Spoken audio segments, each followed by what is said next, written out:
moi je suis Charlotte Tourmente, je suis médecin à la base, mais et tout me prédisposait à soigner les gens. Et en fait, quand j'étais en troisième année de médecine à 20 ans, on m'a diagnostiqué une sclérose en plaques. Euh, Moi, à l'époque, en 1996, il faut remettre dans le contexte, il y avait très très peu de traitements.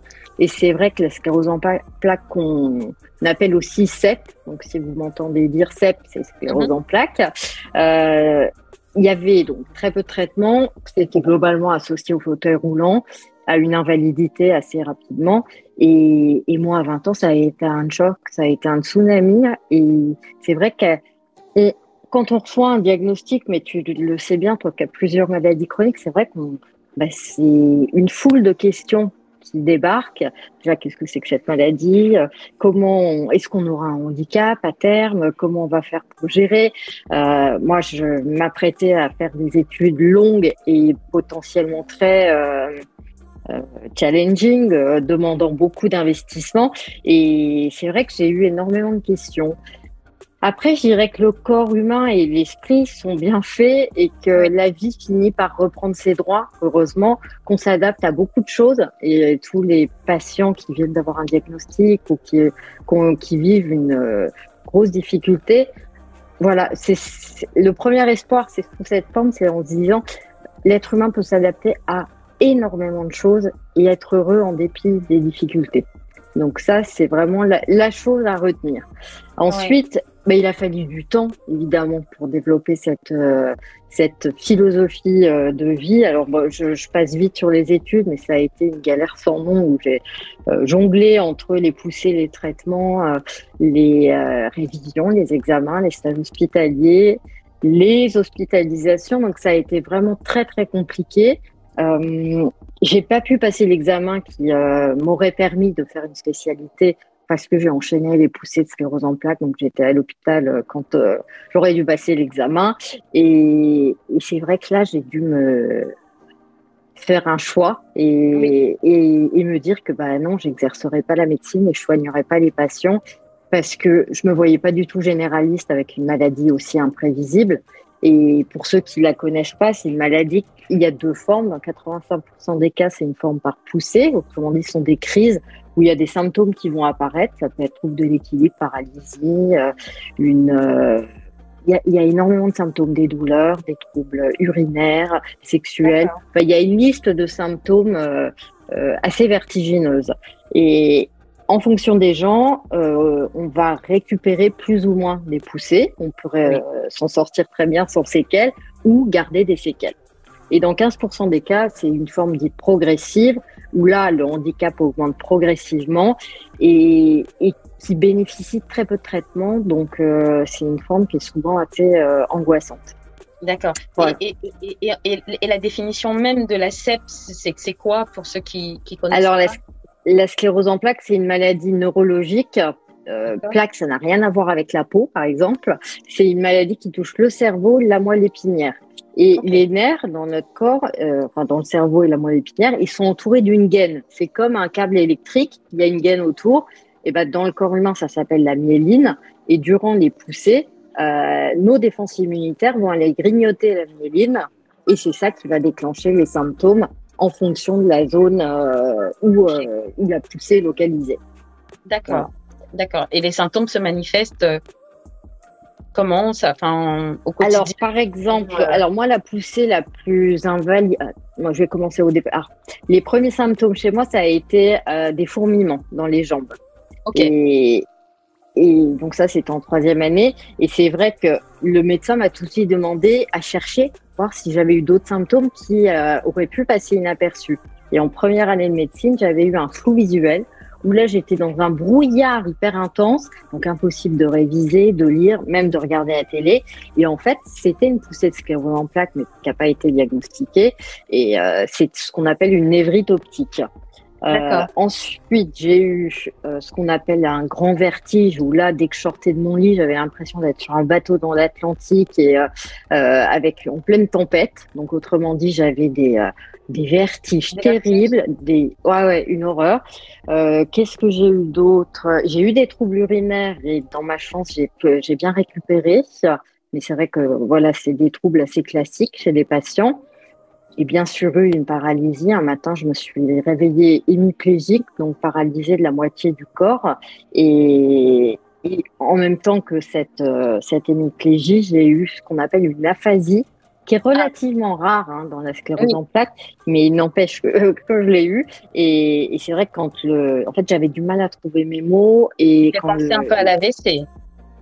oui, Un ça aurait AVC. pu. Sauf que dans mon cas, comme j'avais une hémiplégie et puis voilà, les médecins savaient bien que j'avais une sclérose en plaques, c'était assez évident que c'était une poussée de cèpe. Donc D'accord. voilà. Et le Et diagnostic, entre le délai où tu as les premiers symptômes au moment où le diagnostic est posé, ça a pris du temps, ça a été rapide. alors moi j'ai eu de la chance parce que mon père était médecin Ah, et d'accord. qu'il avait des réflexes. Donc quand j'ai eu mes fourmillements dans les jambes, il m'a immédiatement orientée vers une neurologue. Donc, laquelle Super. m'a fait hospitaliser parce qu'elle était quand même, elle s'est dit, femme jeune, antécédent de névrite optique, des fourmillements. Bon, c'est effectivement une atteinte au niveau cérébral, soit une sclérose en plaques.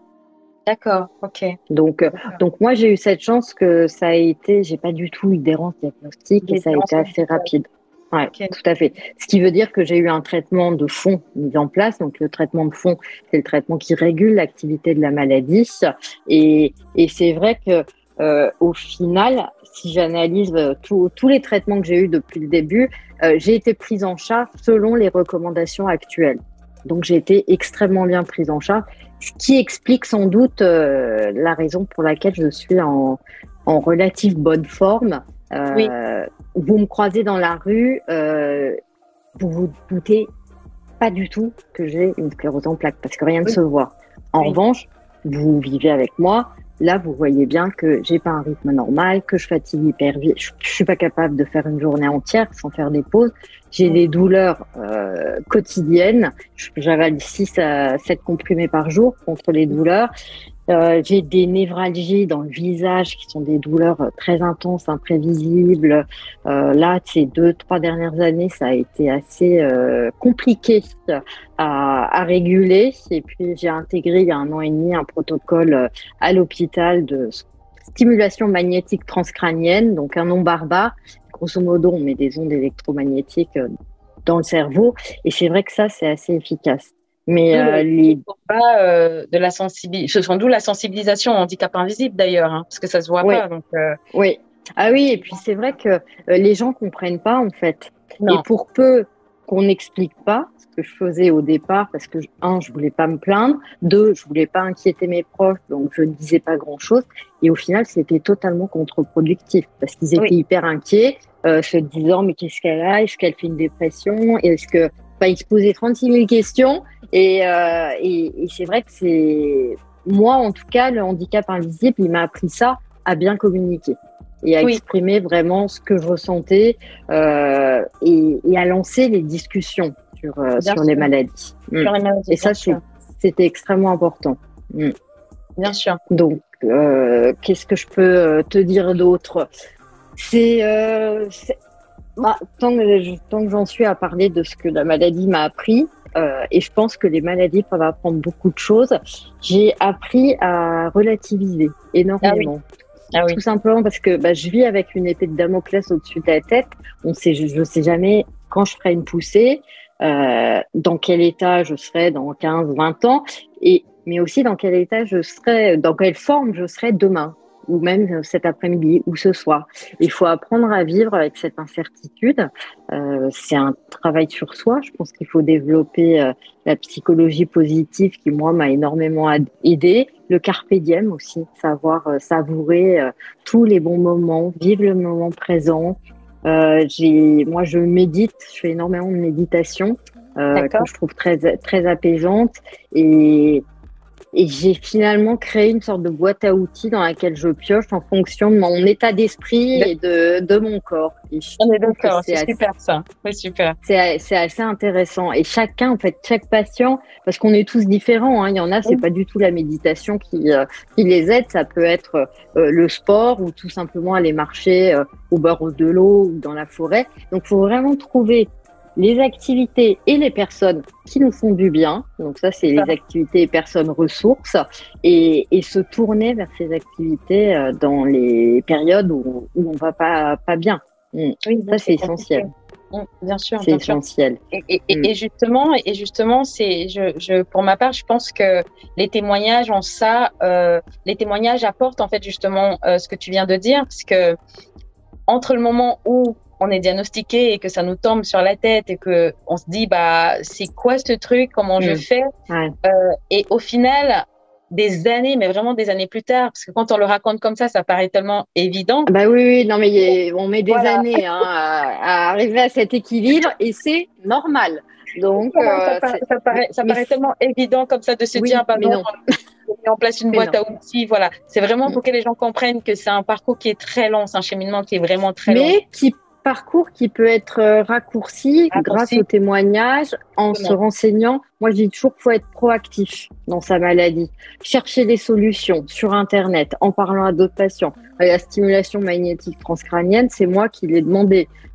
Donc vraiment, il faut pas hésiter à se renseigner, à lire des choses. Alors, je sais que sur Internet, c'est à tout et n'importe quoi, mais les associations, souvent, sont de bons recours pour les innovations ou même les traitements classiques.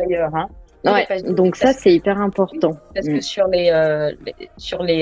en ligne et même sur les réseaux sociaux, on trouve beaucoup d'informations et justement, parfois, il y a des informations, qui font peur.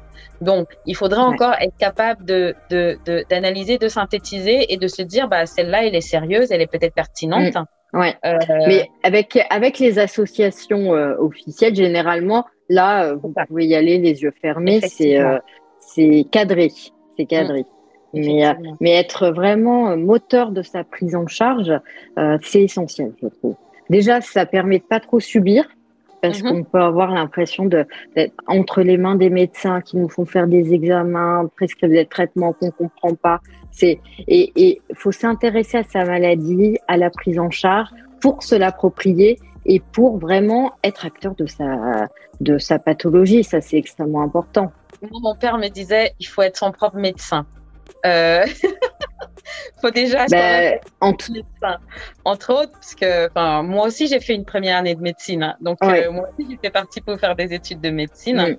Et puis, effectivement, je viens d'une famille où tous mes frères et sœurs sont médecins, parce que mon papa, lui, c'était la médecine. Il adorait la médecine.